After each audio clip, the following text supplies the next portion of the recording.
मेरी अधूरी जीवन यात्रा में आप सभी का स्वागत है साथियों। कैसे आप सभी? उम्मीद करता हूँ आप सभी अच्छे होंगे। मैं भी अच्छा हूँ। साथियों, मेरी अधूरी जीवन यात्रा में आज कुछ मैं अपना थोड़ा सा एक छोटा सा इस वीडियो के माध्यम से आपको एक रहस्य बताने जा रहा हूँ साथियों। काफ़ी समय से मैं सोच रहा था कि मैं मेरी अधूरी जीवन यात्रा का कुछ रहस्य वीडियो के माध्यम से आप सभी श्रोताओं तक पहुँचाऊँगा, लेकिन हर चीज़ का कुछ ना कुछ एक समय होता है। तो 2024 चल रहा है। पहले तो मैंने अपनी कहानी पूरी लिखी ही साथियों, शब्दों में लिखान किया है मैंने, लेकिन मैंने सोचा कि नहीं, वीडियो के माध्यम से भी आप सभी तक पहुंचाया जाए मेरे हृदय की पीड़ा, मेरा कुछ रहस्य जीवन का, मेरा परिचय। इसलिए मैंने सोचा कि कुछ वीडियो के माध्यम से आप सभी तक मेरा जीवन चरित्र, मेरा परिचय, मेरा सुख दुख आप सब तक बांटा जाए। इसलिए मैं इस वीडियो बना रहा हूँ साथियों। तो आप सब मेरे लिए पूजनीय वंदनीय हैं, ईश्वर तुल्य आप सभी मेरे लिए। साथियों, एक रहस्य बताता हूँ मैं आपको मेरे जीवन का। युवावस्था का है ये रहस्य मेरा, क्योंकि मैं बचपन से मैं किसी भी चीज़ को चाहता था ना साथियों, तो उसे पाने के लिए मैं पूरी लगन से, जी जान से, फिर दिन रात कुछ भी करके, फिर मेहनत करके मैं उस चीज़ को पाने की कोशिश करता था साथियों। मुझे मिली भी है, कुछ मिला भी और कुछ नहीं मिला। इसलिए मैं मेरी अधूरी जीवन यात्रा टाइटल ही दिया है मैंने अपनी इस कहानी का, मेरे लेख का, मेरी किताब का, मेरे जीवन चरित्र का, मेरी अधूरी जीवन यात्रा। तो मेरा कुछ जीवन अधूरा सा रहा है साथियों। कुछ चीज़ें, कुछ रहस्य मेरे जीवन के अधूरे रहे हैं। मेरी कुछ तमन्नाएं, कुछ आरज़ू, मेरी ख्वाहिशें कुछ अधूरी सी रही है साथियों। सोचता था कि ऐसा करूँगा, वैसा करूँगा, लेकिन सब कुछ अधूरा ही रहा साथियों मेरा। लेकिन जिसके लिए मैंने सब कुछ छोड़ा ना साथियों, वो मुझसे दूर चले गए। इस संसार की कैसी विटंबना है साथियों, ये कैसी रीत है संसार की। जिसके लिए मैंने सबको छोड़ा, वो मुझे छोड़ के चले गए। अब ज़रा सोच विचार कर, ज़रा सोच लीजिए साथियों, इस कलयुग के अंदर सारा संसार पैसों के पीछे भाग रहा है साथियों। हर कोई मैं देख रहा हूँ साथियों, नौकरी के पीछे भाग रहा है। नवयुवक नौकरियों की खोज में रहते हैं।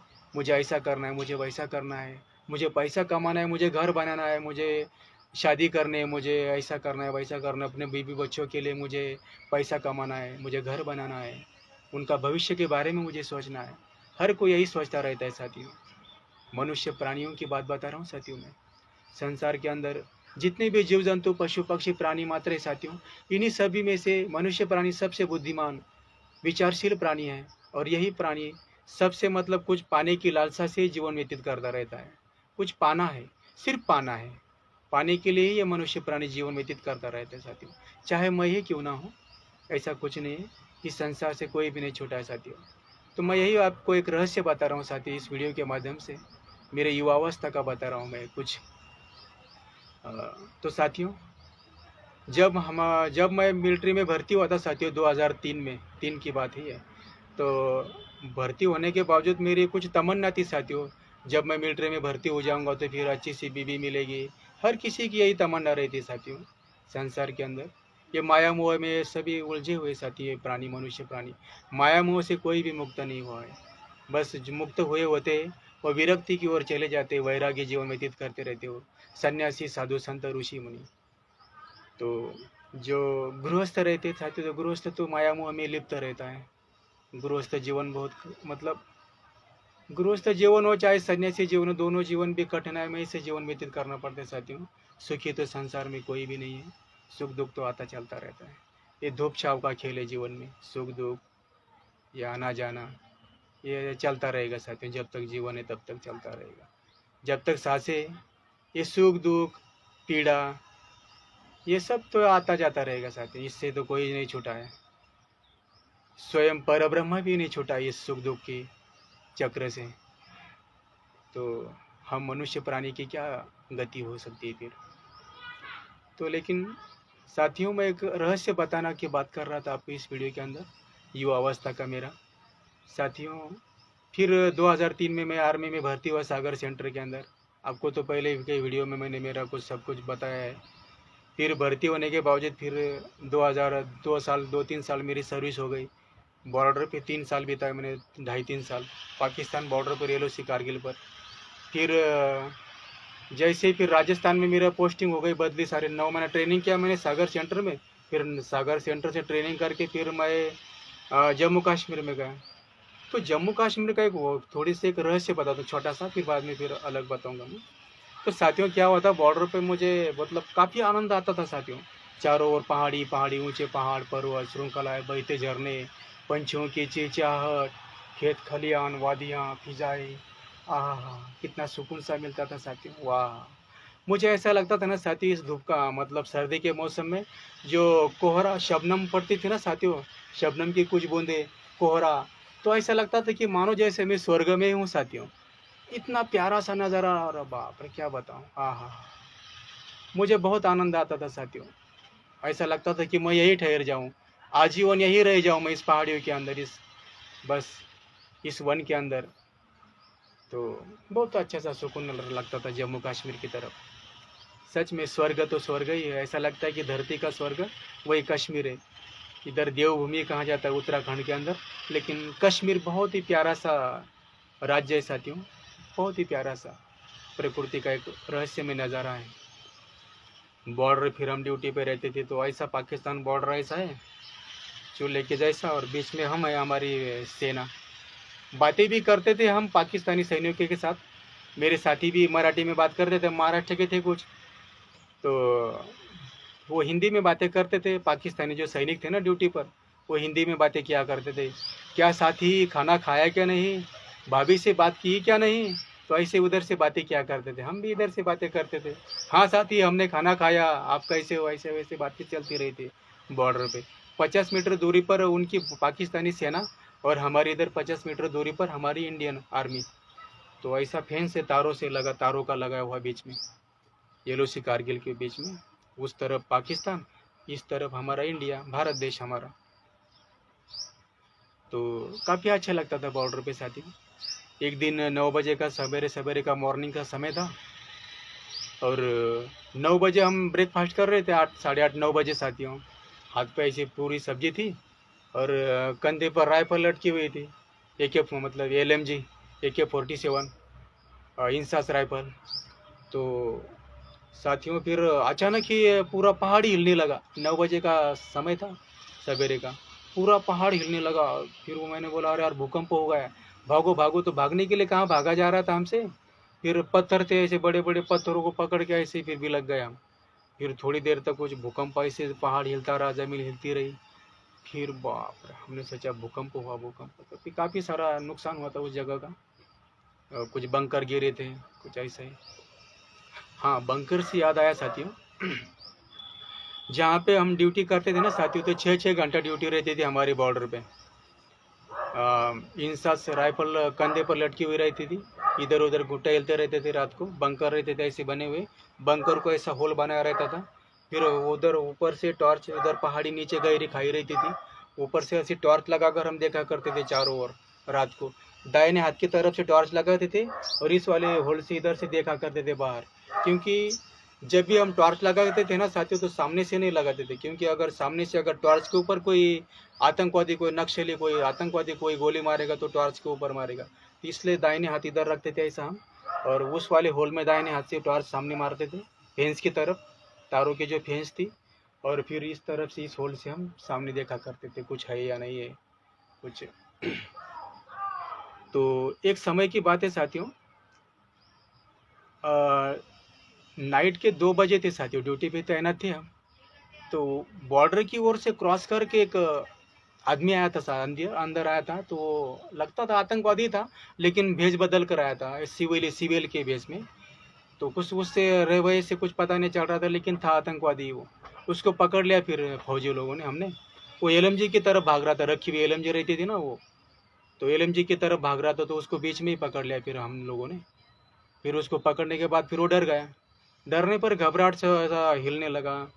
फिर हमने बोला भाई कहाँ से, कहाँ का है तू, कहाँ जा रहा है, बोले मैं लैला को मिलने जा रहा हूँ, ऐसा बोल रहा था वो, मैं लैला को मिलने जा रहा हूँ भाई। हमने बोला यार तेरी लैला इधर पहाड़ियों में क्या है, कहाँ गई भाई, कहाँ खो गई तेरी लैला।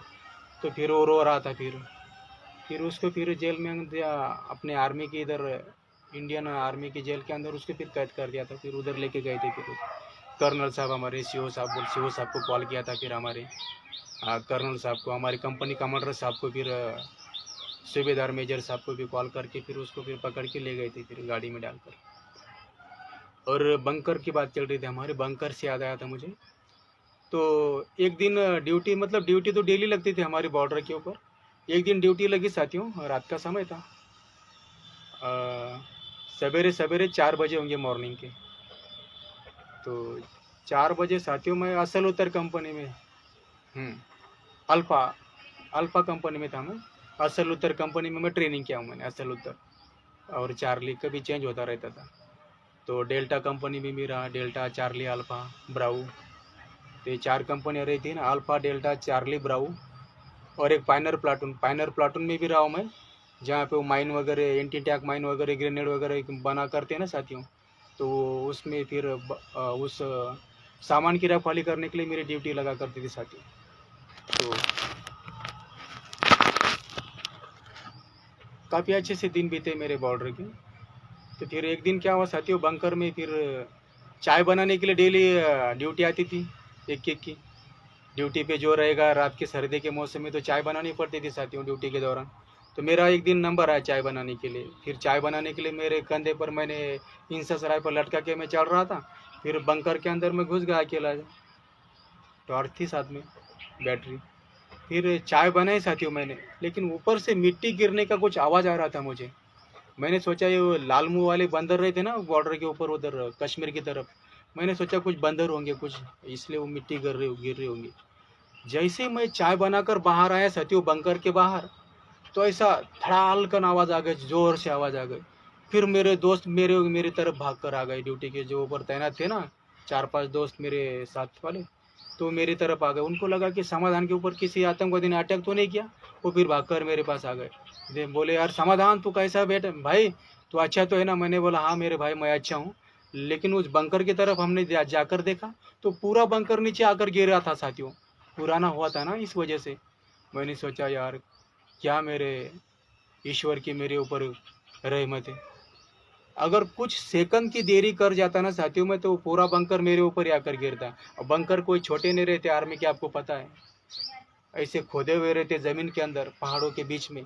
और ऊपर से फिर लोहे का पतरा डाला हुआ रहता है, उसके ऊपर बोरिया भर भर के फिर मिट्टी से ढका हुआ रहता है।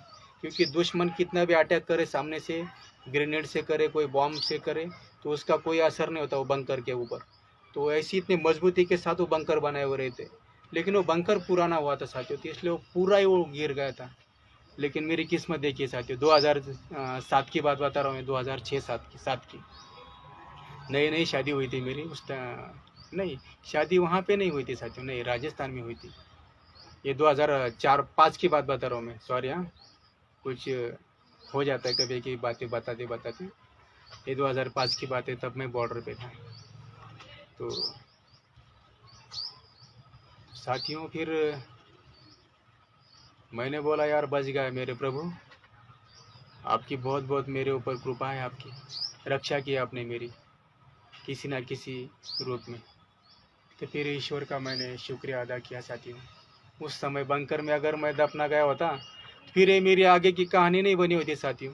एक बार बॉर्डर पे उस समय मैं मौत से बच गया साथियों। 2005 की बात बता रहा हूँ, 2005 साल की, तब मैं बॉर्डर पे था साथियों। ये सत्य घटना बता रहा हूँ मैं, कुछ बना चढ़ा के नहीं कहानी बता रहा हूँ। जो भी है, मैं इस प्रकृति को साक्षी मानकर साथियों, मैं आपको प्रमाण देने की जरूरत नहीं सत्य को। मैं जो भी बोलता हूँ सत्य बताता हूँ, इसमें मेरा कोई बनावटी कार्य नहीं रहता साथियों। तो उस समय मैं बच गया साथियों। अगर मैं उस समय अगर बंकर के नीचे दब गया होता, तो समाधान समाधान की कहानी, मेरी अधूरी जीवन यात्रा का कोई सवाल ही नहीं उठ पाता साथियों। फिर मेरी वही कहानी को पूर्ण विराम लग जाता साथियों, वही उसी समय। फिर ना आगे मुझे पीड़ा से गुजरना पड़ता, ना कुछ, ना विरह में जीना पड़ता, ना वियोग में जीना पड़ता जीवन साथी के। साथियों कहते हैं ना कि इंसान संसार में सबसे लड़ जाता है, लेकिन अपने साथी से हार जाता है साथियों। अपने संसार से हार जाता है, जीवन साथी से। सबसे लड़ सकता है इंसान संसार के अंदर, लेकिन जीवन साथी से हार जाता है। तो मेरा ही हाल कुछ ऐसा ही हुआ। मैं ऐसा लगता है कि मैं अपने जीवन में सच में अधूरा ही अधूरा हूँ। लेकिन अब भी कुछ जो भी होता है ना साथियों, तो लगता है कि कुछ अच्छे के लिए होता है।